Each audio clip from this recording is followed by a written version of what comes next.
Alright, welcome back everybody. It is final time for Beastmaster Scorpion LeagueStarter guide.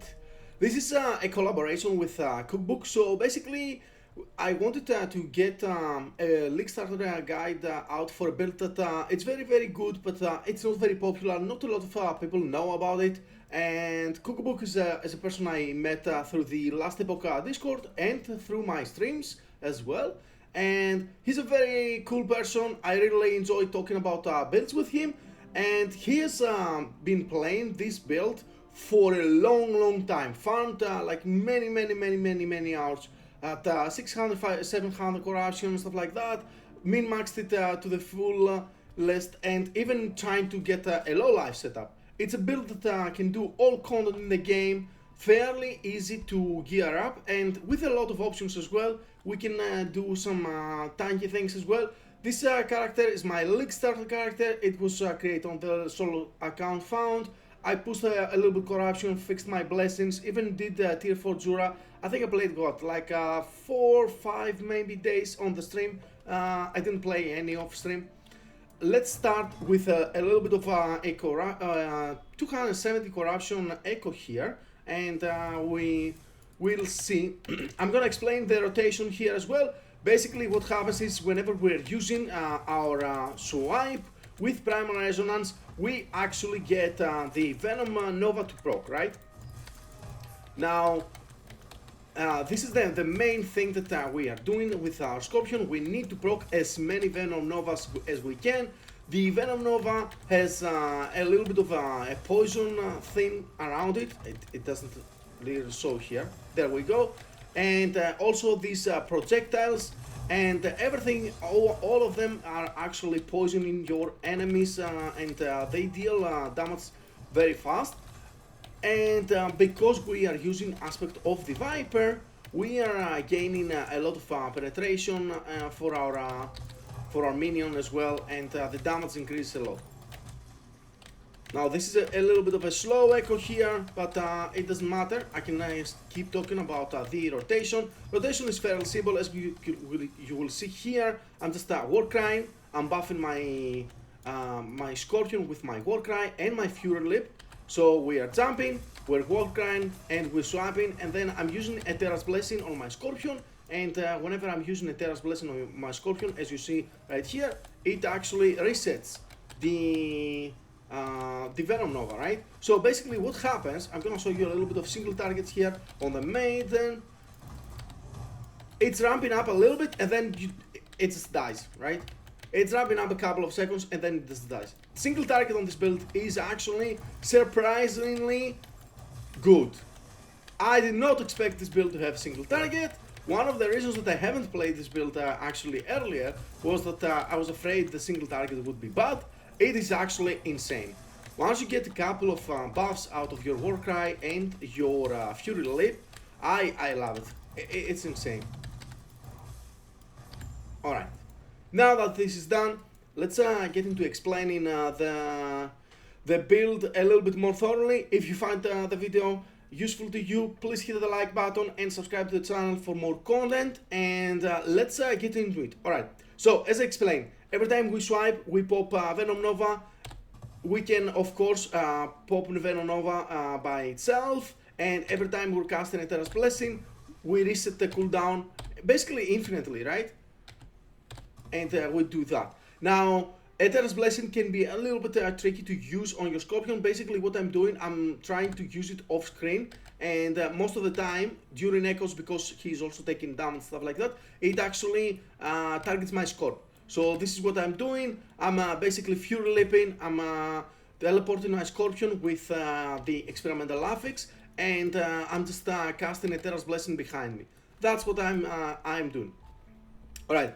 Before we get into the endgame stuff, let's explain a couple of things about Venom Nova actually first, because it's very important to understand how it works. So, as you see here, this poison pool that it's doing, it's also proccing a lot of poisons at once. The projectiles also proc a lot of poisons, but they're not hits. So it's important. So minion chance poison for hit does not affect the projectiles and stuff like that that come from Venom Nova. Venom Nova is actually not a hit. But because our Scorpion also has melee attacks, this is why we want a little bit of poison chance on hit that we're getting from our Warcry, Ether's Blessing, and Fury Leap. And this is how we boost our single target very, very, very high, right? Our Scorpion actually has a decent attack speed because we are trying to get that as much as we can on our tree. Now, just as a little bit of a showcase, I'm just gonna hover over a little bit on my gear. This is again, I farmed all the gear in about 3 or 4 days, and then I just pushed a little bit of corruption. It's nothing too insane, but I do have a couple of good pieces right here. Generally speaking, gearing up again, it's fairly certain. I got a couple of those idols that we really like. Healing Effectiveness and Aspect of the Viper, and also we crafted this amazing, fantastic ring on stream with tier 4 endurance. So yeah. Alright, let's get into the planners. We're gonna start with the leveling. Beastmaster, this is level 30. Basically, this is before we do the jump on the Scorpion. In order to access the Scorpion, you need 15 Beastmaster points. So what I'm doing early on, there are plenty of things you can do for leveling early on for the first couple of chapters. What I'm doing is I'm specializing Thorn Totems early on, my first specialization, to get a little bit of oomph for the chapter 1. We're getting that. I am not going on the single projectile for one specific reason, even though it's very, very potent. By the time it's online, I'm almost ready to swap on my Scorpion, right? So I went for the double damage here. I found it to be just a little bit more efficient during the campaign, but it is up to you. You can go Titan's Bane instead of points here, and that's completely fine. If you need a little bit extra mana sustain, Memories of a Terra, you can grab one more point. Once you hit level 8, immediately specialize to swipe. This is very, very important. You need 7 points in swipe to get Primal Resonance. This is what makes, whenever we're swiping, activating our nearest companion ability. This is the thing that makes builds like that work so good, right? And it's gonna be an amazing tool to level up as well. Now, important thing to mention, once you hit 5 levels on the swipe and you're getting 2 points here and 3 points on the reach here, you hold this point off, you don't want the cooldown, and once you hit 7 levels on swipe, then you take both of them, right? There's no point on getting a cooldown on your swipe if you don't have Primal Resonance ready as well. The part that sucks about leveling is those 2 points. Once you are at 5 points at swipe until you get to 7, the build is a little bit slower there because we are missing the key component of Primal Resonance. And once you get Primal Resonance, you just pop Stormcrows on your bar, right?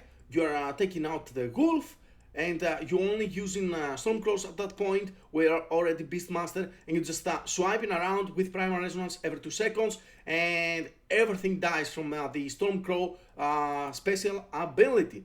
Now, third specialization is gonna be Stormcrows for that matter as well, but you are using it unspec'd earlier as well. It's still very, very good, don't worry about it, it still destroys everything.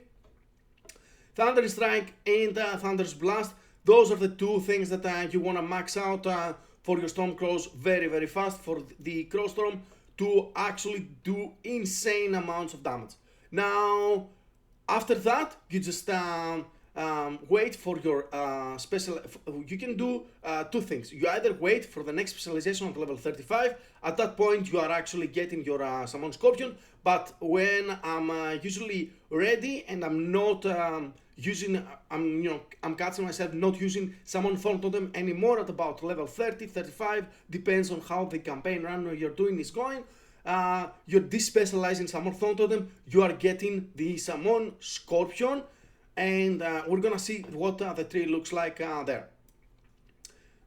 Again, you don't have to swap into your Scorpion instantly. You can play with Stormcrows quite a bit actually. I think last time I only swapped Basically, at level 40, like when I hit Hiboria a little bit earlier, like it's very very good, right?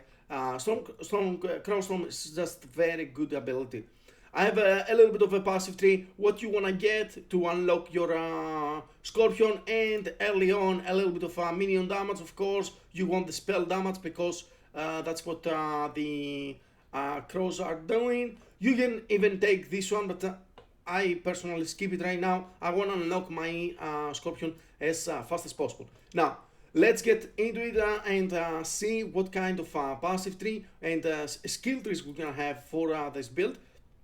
As always, we have progression on all of our trees. Nothing that we are not doing on any build guide, of course. And this is what the Scorpion is looking like.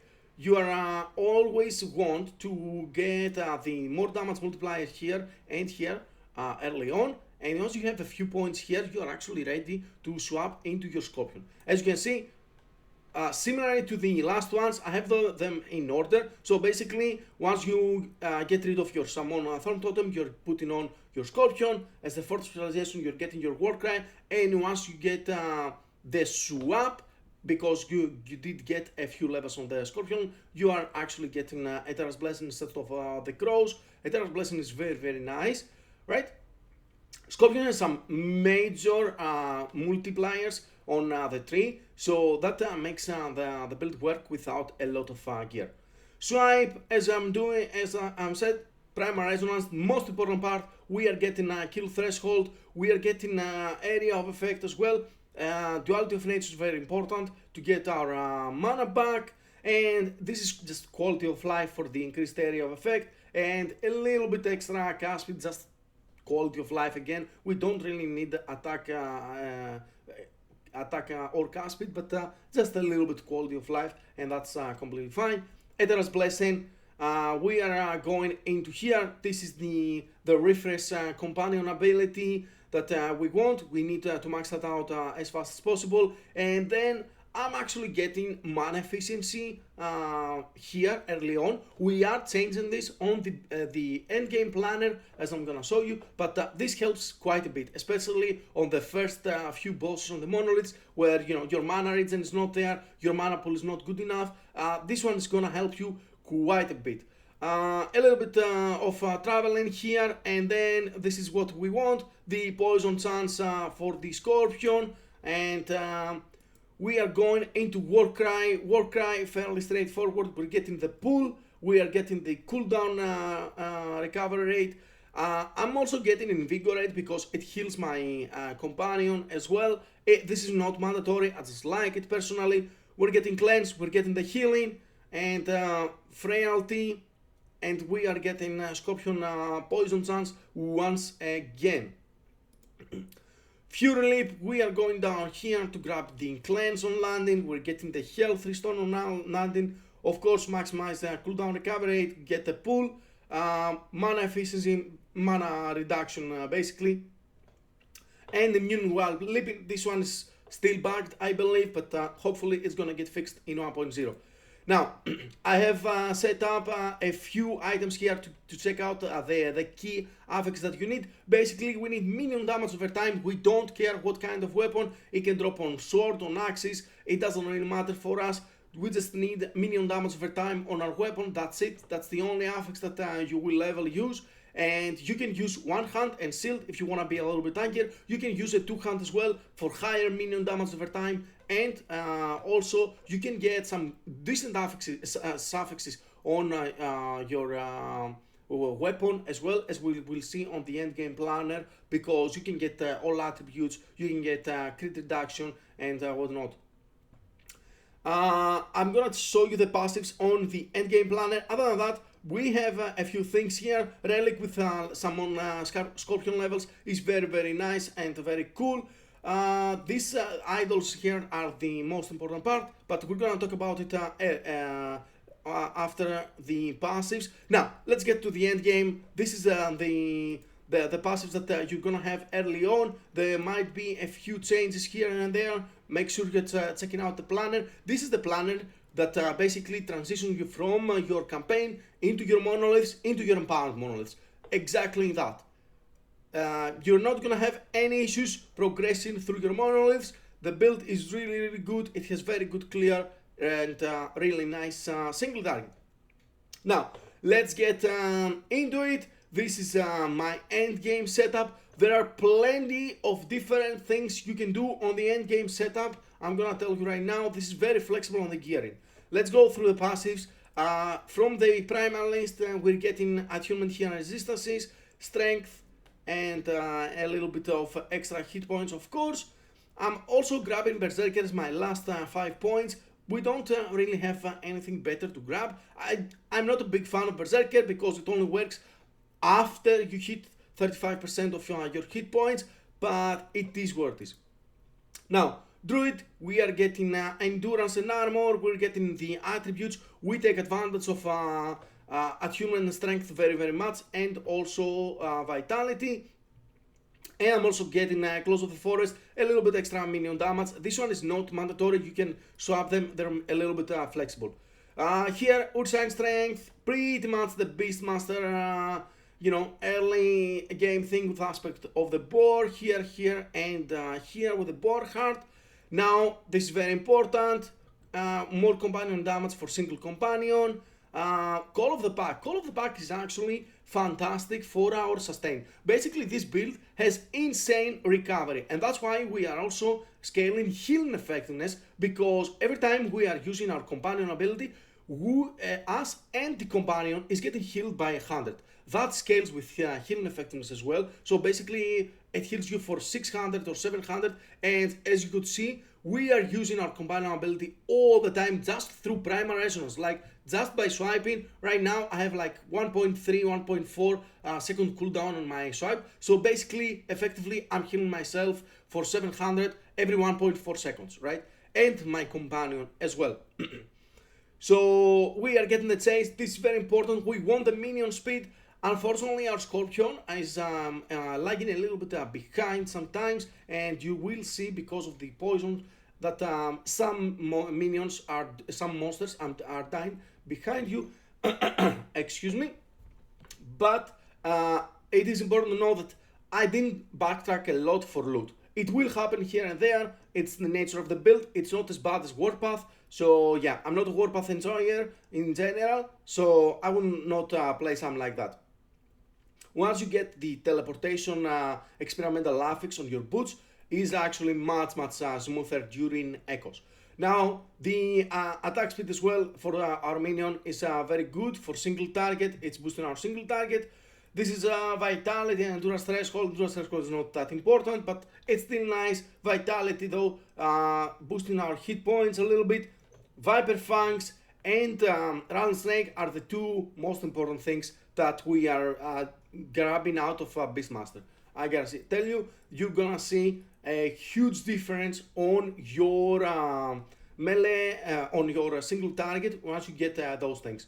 Basically, as for the Viper, gives you more damage over time for your minion and a lot of attack speed for your minion as well. And Rattlesnake increases the duration and it gives you a lot of poison penetration. We want our aspect of the Viper to have 100% uptime because it's only 30% chance on hit. We are not hitting all the time with our swipe because it has a little bit of a cooldown. So we want this for the duration as well. And a couple of points here. If you need extra duration, make sure you get a couple of points extra on the primal aspects to make sure that your aspect of the Viper is 100% uptime, especially on bosses. Very, very important.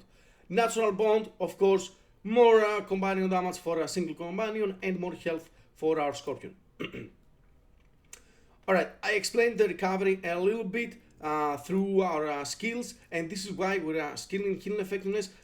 We have recovery for ourselves and for our companion as well, because primal resonance, it's time that you actually activating the Nova from primal resonance of the swipe actually heals your companion at full, but we also have more recovery with the Terra's Blessings and stuff like that. I will show you here what I'm doing with the Terra's Blessings. In this setup in particular, I'm sealing one tier 1 Terra's Blessings level on my chest plate, and I am grabbing, of course, Cleanse. This is very important. Once you don't need mana efficiency anymore, you're going to cleanse. But if you have 2 levels extra, I'm grabbing Efflorescence here and Regrowth. That means that our Eternal Blessing heals us again, and excuse me, it heals us after the initial heal for half its value for 4 seconds, and also it heals us again after it's the heal dot basically is over. So it's an incredible amount of sustain, and this is why I really like this. I've tested this on speedrun and stuff like that. It's just way too good. And of course, a third cleanse. Nothing to say about it. Like, we have 3 cleanses on this build. It's fantastic. You don't need cleanse on your build. Other than that, the skill trees are basically the same as we saw before, even with the extra points. Yeah, any extra points that you are getting on your sculpt, they're going on the deeper battle. This is just a little bit extra single target because you are adding more poison stacks on it. Now, let's get through the endgame gear. On your helmet and on your body armor, you want the prefix increased aspect of the Viper effect. If you can get exalted, I have exalted right now on my character on both pieces. Is very important. It's a major DPS increase. Now, very deep endgame, you usually go for a little bit more survivability. That's why I'm changing it. But yeah, just to show you. Of course, Ancestral Crown, Ancestral Garb, both fantastic implicits on those bases. So make sure that you are farming the correct bases here. Other than that, I am capping my crit avoidance through fortification, through reduction of bonus that I taken from crits. Here, I'm sealing tier 1 here, I'm sealing tier 1 here. Again, you don't have to do that. You can go for the blessing and a tier 5 or your rings or everywhere else, but that's what I like to do. It's a lot of flat armor, I love fortification, and allows you to get the resistance blessing as well, which is really nice. Now, we do use the experimental minion teleportation on the boots. This is the most important thing to get. So as early as you can, start farming exile mages out of your echoes. It actually took me an enormous amount of time. I got it like the second day of my empowered monoliths. I was a little bit unlucky. Usually I'm dropping these suffix much earlier on the normal monoliths, but it is how it is sometimes. It's still worth the time farming it though. Cooldown recovery rate also very important because we want to get a slow swipe cooldown recovery rate and Warcry and everything like that. Just to iterate a little bit, my Warcry right now is killing me about 2000 hit points, FYI. The recovery that you are getting out of Warcry with healing effectiveness is actually insane, and Fury Leap is killing me for 1500. It's so much recovery. Basically, every button you are pressing on your build actually recovers health for you. Armor mitigation on the damage over time. This is an experimental affix that I really love on characters like that. You have a lot of mitigation through your armor for hits, so damage over time mitigation is really good, and it pairs up with our Beast dedication of the Erased, which also has a little bit of damage over time taken from soloed enemies. You are giving Aspect of the Spider on your minion, that's 15% more damage, and they're also slowing stuff down, and you're getting the less damage taken. Now, I'm having +2 Scorpion levels on this one. This is basically the best thing that you would like, but any good affixes are still good. I hit tier 6 life on the one that I'm using right now on my LeagueStarter run, and that was completely fine. You can hit healing effectiveness, you can hit endurance, you can hit other things, and anything that complements your gear, you know, resistance and stuff like that, anything is good. If you find with some on Scorpion levels, that's our best in slot affix, but yeah, anything that complements your gear is fine. Dedication, in my opinion, is still the best one. It's a lot of damage, and the plus level to the primal skills with the +1 from Eterra's here actually makes the incredible sustain through Eterra's Blessing for higher corruption to happen. Opal rings are your best in slot. You want strength attunement, health, and any resistances or whatever you want on your second suffix to finish up your resistance, your endurance. Very important to cap your endurance on this one. If you can add mana regen on a piece like that and on your belt, make sure that you do that. We do get mana back from our swipe, but mana regen is still very important. And let's go to the weapon. As I said, you can use one-hand weapon, you can use two-hand weapon. Lethal Consecration is my choice here. It's the highest amount of damage that you can get from your weapon. You do need minion damage over time slammed there as a legendary affix 100%. If you can aim for a second one to get all attributes is also very, very good. But there are plenty of other things that you can get here. You can go for a last laugh as well. These are spears. Let me go to the swords, right? Last laugh is giving you the basically the kill threshold up to 25%. So that's also good. And you can even use other weapons on your slot. You can use usurpers for even more sustain. There are plenty of different options, and this is what I love about this build. Any different option on the weapons gives you a little bit of a different playthrough, right? If you want more sustain, you go usurpers. If you want more stable damage, you're going lethal concentration. If you want the kill threshold to go for bosses, basically you're going for last laugh. No matter what you do, you need LP, you need to hit the minion damage over time. Otherwise, you just use an exalt minion damage over time weapon and you're good to go. Again, for the weapon, it doesn't matter what base you're using. It doesn't matter if it's an axe, if it's a sword, it doesn't really matter. Anything is doing it, or a spear, and it's completely fine. Let's go to the idols now. Idols, fairly simple. Those might be a little bit tricky to find, especially with good rolls. Healing effectiveness and aspect of the Viper effect, very important, both of them. Basically defense and offense. That's what it comes down. Defense on the prefix, offense on the suffix, and you just complement with life idols here. You can use 3 or even 4 of those if you want, and just complement with a few small veterans for healing effectiveness and some resistances. That is up to you and how many of those you find. I would use 2 very, very well rolled, like 90% healing effectiveness and 20 plus as for the Viper, and then go for life. But you can mix and match, you can do your own thing with the idols. Blessings, we are grabbing void resistance here. If you by any chance have void resistance from somewhere else, you can grab hit points here. All resistances from the Reign of Dragons. Again, you can go for the crit avoidance to cap it much easier. Spirits of Fire, flat armor, Edge of Winter's increased armor, and End of the Storm, flat mana. You can go line resistance if you need it. You can go flat mana. It doesn't matter that much. This is a little bit of a complementary thing. Alright, apart from the planners, let's talk a little bit about the LeagueStarter filter for primaries. This time around is a little bit different. I have actually split up all of the bases, basically what you want to get. So if you want different affixes, you can do it a little bit easier. This is gonna be even better on for 1.0 because you know when we are opening right now the rings for affixes here, you're getting the full list.